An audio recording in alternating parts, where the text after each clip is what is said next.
Okay. And well, thank you so much, David, with showing me about night, and everybody's wondering, what you get when you come to night, what the difference between a dry side and a refrigerated side, and it's good to know that with the dry side you have a lot of dropping hooks, so you don't have to worry about appointments and things like that. You get to be able to do a lot of short runs. Tell me this, David. How long have you been an experienced driver? I started in September at KLLM FFE Academy in Fort Worth. I attended school there. I got with a great trainer. Mr. Thomas is what I call him. That's the nickname for him. He was a 23-year veteran KLLM driver, million mile safe driver, and he really taught me everything I need to know about the truck. When I came over tonight, I did the refrigerated company side at KLLM. I did the lease purchase side at KLLM, and then I came over to night dry side. Night hooks you up with mentors. I have a mentor, William Kling. He's an excellent guy out there. He helps me all the time with the ProStar and working things, and so it's great. What is a mentor? What does that do? They have driver mentors. Every time you come over, night drivers are hooked up with an experienced. Out of your terminal, you're hooked up with an experienced driver that's been there for a long time that can tell you how to navigate that particular truck company. Each truck company does something a little different with their paperwork. Their processes are different.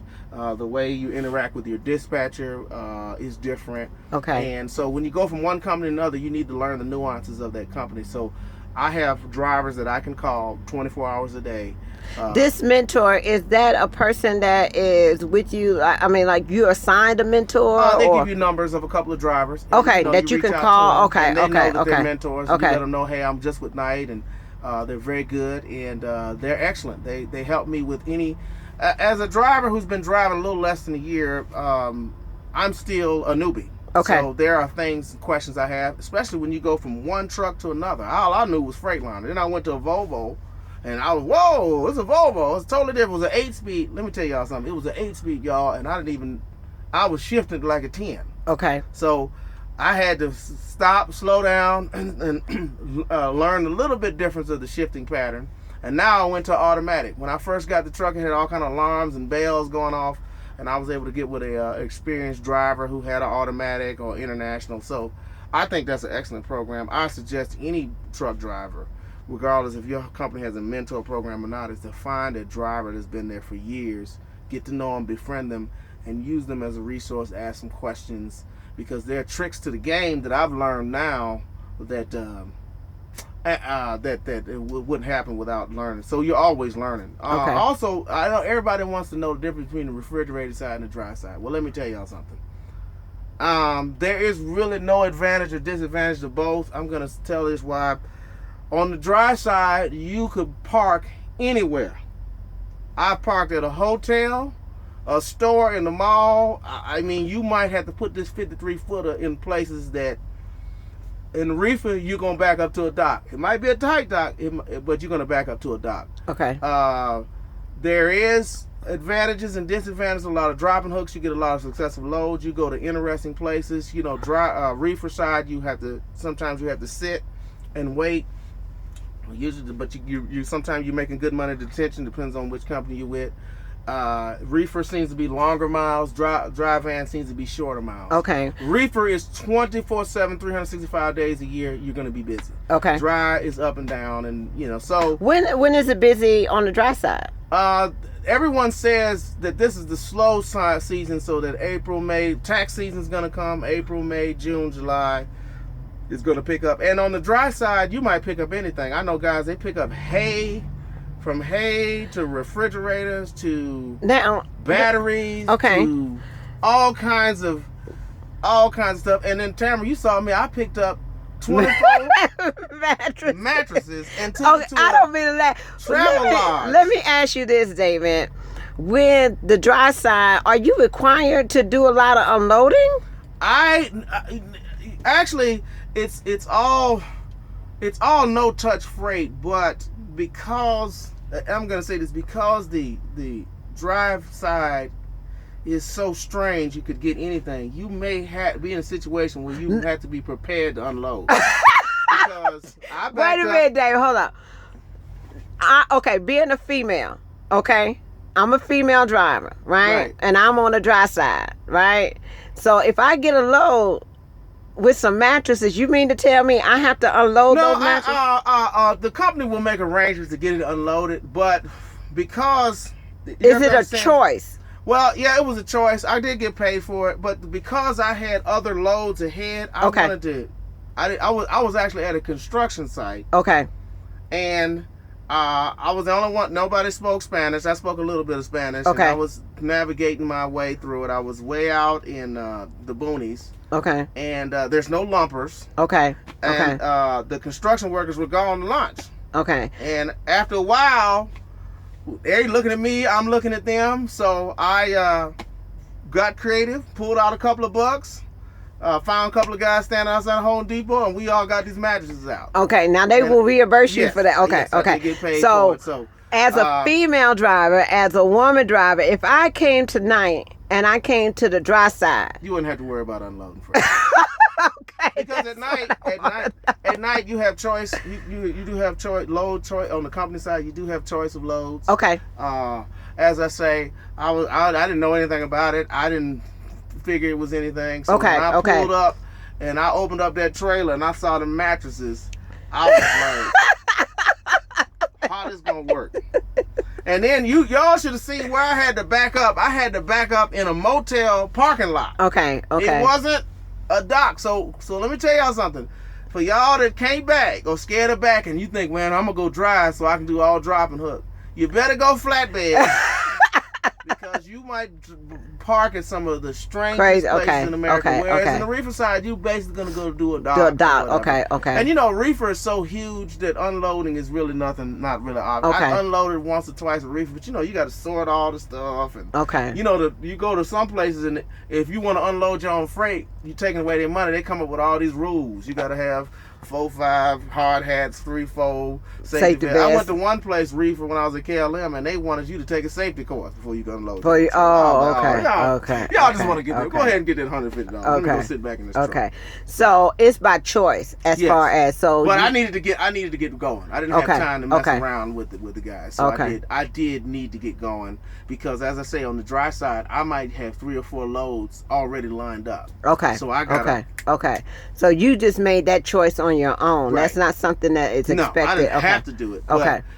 But I will say this: if you gonna have to be prepared because the dry side. What took me by surprise is that I'm loading all kinds of stuff I've never imagined. I haven't imagined that trucks haul everything, and people order big trucks. Okay. For small places. And so, as I said, I had to back up into a strip mall in Phoenix across 2 lanes of traffic. Have you ever been in a situation with backing or trying to get your truck in and you just had significant problems, or where you just at the motel, I actually it was across the street from the police station. I actually asked the police officer to help me. Okay. And he blocked off the traffic for me. Okay. And allowed me to back.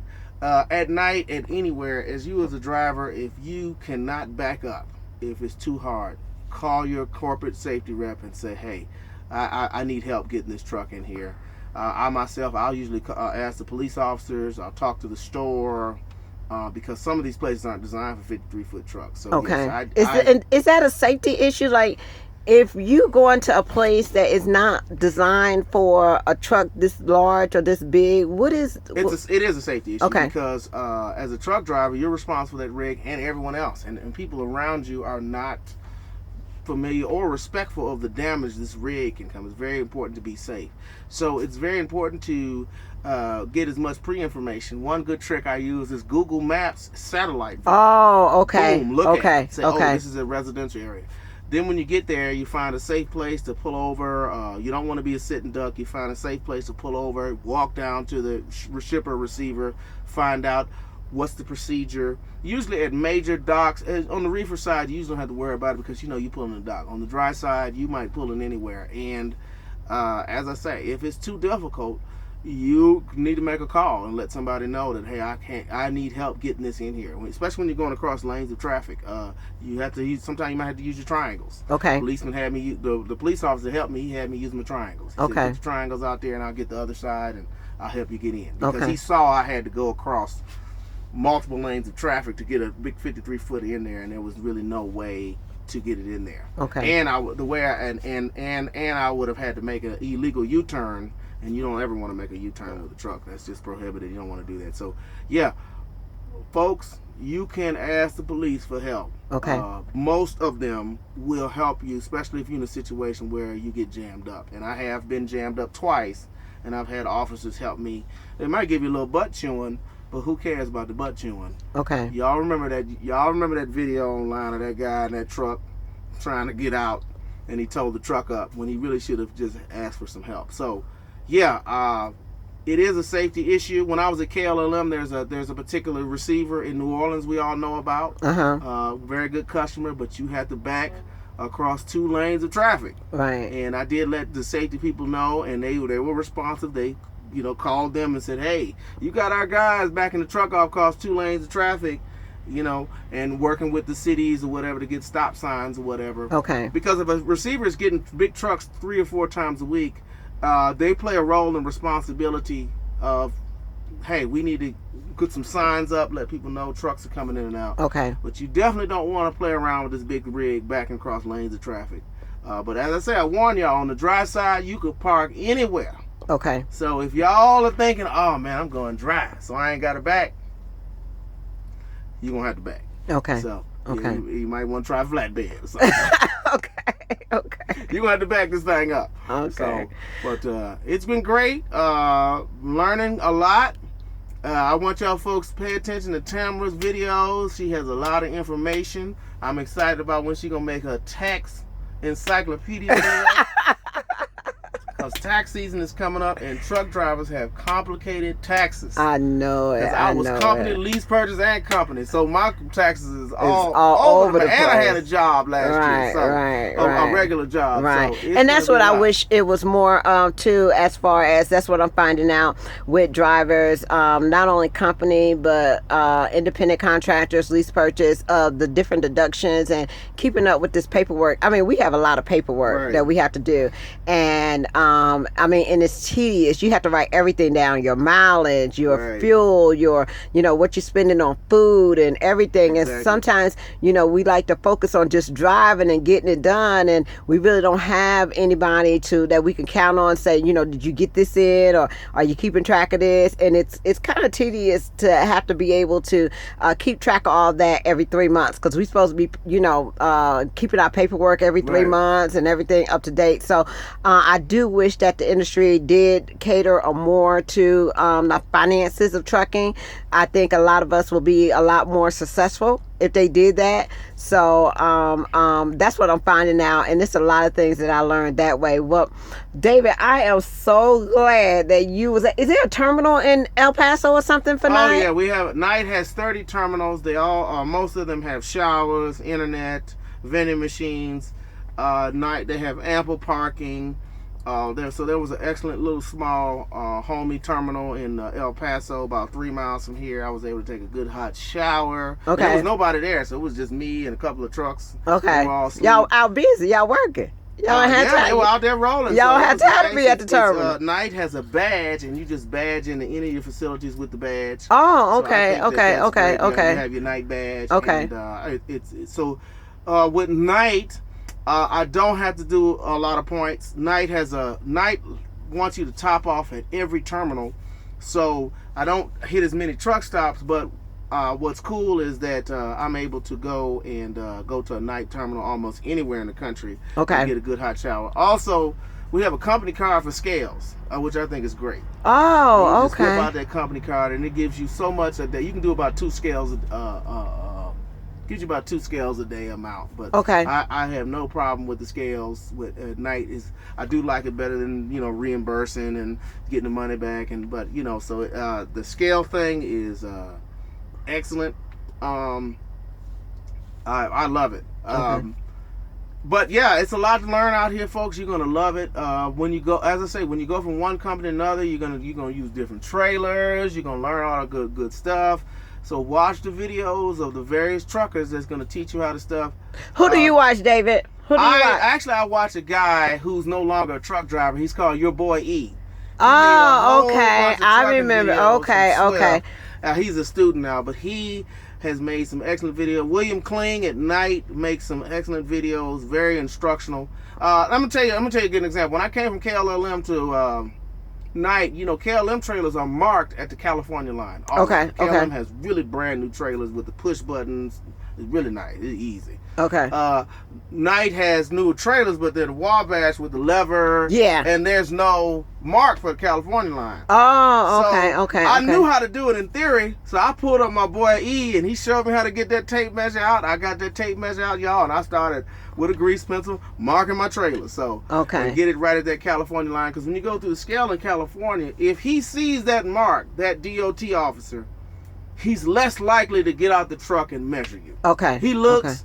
He's saying big company, Night, they know what they're going. Let me go stop Pookie's trucking service. Because it's all big business. Because they know they can pick on the little guy, the owner operators. You notice when you pulled over, it's always the owner operator, little guy. Right. He might be totally legally compliant, but they pick on these guys. Okay. So that's one thing, because I was they were doing a check inspection, and the DOT officer came and looked, and he saw that mark. And I think I was a little bit off. He just looked at the mark and said, "Go on." I put a big CA and a mark. And this is California. I know what I'm doing. A lot of people don't like California because they're real sticky. And but I tell you what, appearances and how you present yourself. You've done videos on that. Okay. It goes a long way. Okay. You don't want to go through the check inspection station. I don't know where I'm going. You're truck junkie.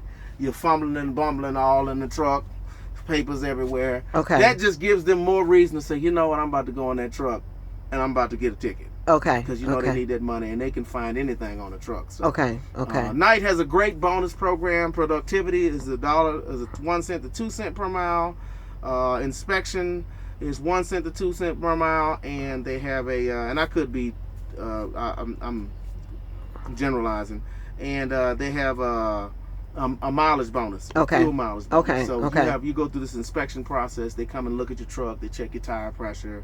Also, Night gives you a 50-foot airline to carry with you, so you can air up your truck on your own off your airline. So I thought that was neat. And a light bag to change all my lights. They gave me extra air hoses, extra lines. But these are all things, when you're a company driver, you kind of get that. And if you're a lease purchase or owner operator, those are things that you should have anyway. But I've learned that there's certain things that I'm going to get even more as a truck driver to make myself more independent. It's about it's not only about driving, but it's being self-sufficient. I can waste time with breakdown over a light, or I can get in and change it myself. It just depends on how aggressive you want to get the money. So as I say, you'll get reimbursed, or you can write it off on your taxes.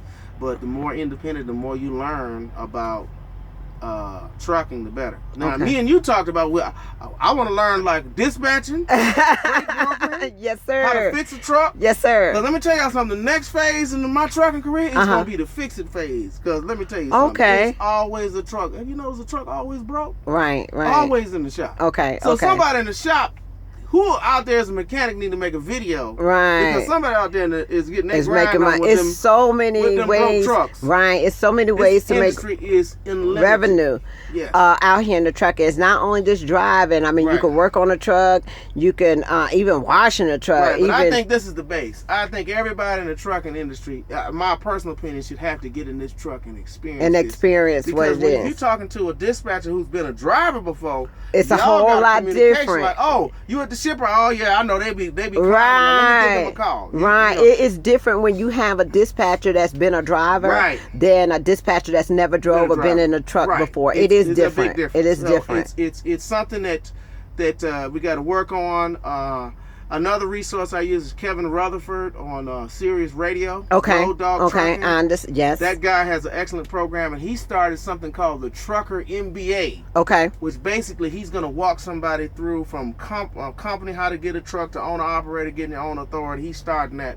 He's starting a program. It's on Facebook. He's going to have courses. He's going to do the whole thing. So I listen to that. I learn a lot. uh, trucking, there's a lot of jargon you need to learn. There's a lot of things you need to learn. I'll tell you one thing, you guys, I've learned is to read the manual that comes with the truck. It'll help, huh? I mean, sit in the truck stop with your coffee and read the manual, because you don't want to be driving down the road hitting buttons. Okay. And you don't know and what know it does. what you do. Okay. And these trucks are high-tech computerized machines. That's just the way it's going. And I know a lot of complaints with it, but it's just something we're going to have to live with. And and then one last word I want to say is security. Truck drivers, be aware of your surroundings. There's a lot of cargo theft out there. Right. There's a lot of people preying on truck drivers. If you're dry side, you know, they know you're taking goods and products. Refrigerator, they know you're taking food, so they might say, I don't want a food with frozen chicken today. But, okay. but, you know, you have certain products. Put padlocks. Double your lock. Yeah, I'm double locked double down. Park in smart areas, safe areas. If you're near your company's terminal, go to your company terminal. If you see if you can bobtail to the truck stop. Okay. If you park at the truck stop, make sure you park in a well-lit area, and make sure you park in an area where you can pull out in the morning. Right, right. Because it's dangerous out there. Right. There's a lot of we truckers have to be aware, and truckers help each other. One thing I can't stand is truckers not helping each other. Right. If you see a guy struggling to park, help him. Get out. Drop your trailer, move your trailer, help him get in. Don't sit up there and watch a guy bang into another guy. Right, right. Because most of these guys are new, like me, and if it wasn't for some experienced truck drivers that I don't even know, right, saying, "Hey, son, I'm gonna show you how to really do it," right, then you'll be lost. It'll just make it a much better industry, because we all in this together. Use your CB wisely. Don't use it for jibber jabber. Use it for information like where the DOT at. Okay. You know, don't use it as a radio singing. Hey, my last truck, I didn't have a radio, so I was listening to the CB, getting entertained. Man, there's a guy on the radio singing on the CB. So we was singing back and forth, singing songs. We was doing karaoke on the CB. That's what I do. And when I come into the truck stop now, if it's lit up like this, like it is today, like, you know, you got plenty of parking when you get in. But last night I didn't get here until about 9, 10 o'clock. Right. So I went and just paid the $14 and did reserve parking. Yes, I've done that and I pull too. in. It's better than banging the truck up at night. Better than taking your chances and hitting somebody. You're tired. It's late at night. And you know, let me tell you something. Y'all don't know how some of these people, these trucks are their livelihood. You bang up somebody's truck, it might not be no police report. Right. You know, it might turn into a life and death situation with some of these guys. Right. Because they got to put their truck in the shop. Right. They're going to be losing money. Don't hit a truck if you can't park. I've done stuff like ride around the fuel island for a couple hours. I've done all kind of stuff. When I first started, I was so scared of truck stops. I used to just go to fuel island, pull up, and come around until a spot opened up. Okay. I've used casinos are great places to park. Okay. Usually casinos are well lit, and they usually allow trucks. Go on the internet and Google mom and pop truck stops that are not in the truck book. There's some great gas stations out there that are well lit, that welcome trucks. Walmart is good. You got to be careful with Walmart, because Walmart is getting kind of tired of us. I had a lady in Fontana, California that had parked at a Walmart, came back. She went to lunch, came back, towed it, and it was $1,000 fine. So, yeah, California guys, you want to park at your terminal, and you just can't do the Walmart. It's not like we're in Texas now. We can park anywhere. Right. It's big enough to park anywhere. Texas love trucks. But when you go to California, you really got a route plan where you're going to end up after you deliver that load. You need to know exactly where you're going to end up. Okay. Because A, you want to be safe, and B, you don't want to get a situation where you're towed. So certain places, you got to be careful and know where you're going. Like we both going to Dallas in the same area, but I know where we going. They got docks and streets and and that's home. I can park anywhere. I know I've got all kind of spots to park. So. Well, David, I want to thank you so much for showing me your truck. I want to thank you so much for telling people out there about Knight. I know Knight KLLM are one of the better companies, great companies to work for, either lease purchase or company driving, and it's great to know that you have companies out there that do really have great programs, and it's actually working out wonderfully for you.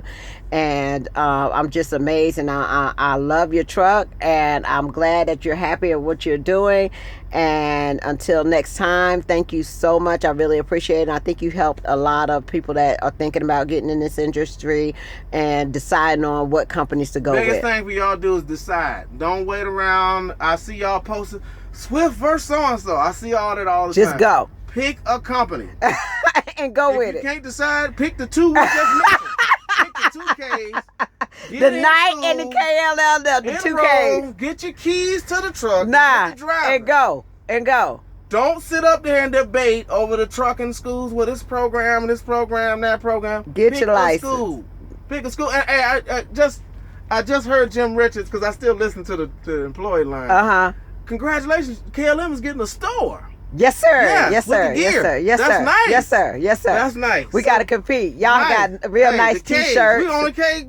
We the Ks. We gotta get a Who store, else the K? too. You got K and B. And K, yeah. We're going to do a video on all the companies that start with a K. So, if y'all can't decide on a company, I'm going to Pick give you one. a list of K's, and I want you to throw a dart and pick one. Go to school and get in the truck. How many times people hemming and hawing? Swift, England, I don't know. Just get in school. I've been 6 months later, and they asking questions like, well, do they drive new trucks? You ain't even in school yet. You ain't even in school. Why you worried about the truck? Get in You ain't school. even in school. Get your CDL. Get your CDL. Get your And unless training. you lease purchase Uh-huh. or purchase a truck, you're going to drive whatever Whatever truck. truck that they got available. give you. Just get it done. Get it done. So don't sit up there and be like, do they got new trucks? You a new driver. Why would I put you I'm gonna put you in a $5,000 truck because you might go off a cliff. Come on, stop it. Come on now, think like a businessman. And then the No. experienced driver's gonna be like, I've been driving this thing with no air. I need a fresh truck. Right, But right. no, all the big companies are getting new trucks. Right. And they We're don't keep actually them getting long. ours next month. We're They getting ours. don't keep them Nope. long. They're gonna get you out of that new truck, out into an old truck. And you know what? You might learn some in the old truck because I done learned about triangles, breaking down, no heat. I done roll with no radio, Okay. 8-speed, 10-speed, overheating, radiator leaks, EGR valve. Everything. You learn every time your truck breaks down. I mean, it's unfortunate, but Okay. telling y'all, stop. If you can't decide what trucking company, then pick KLM. That's it. Just pick them.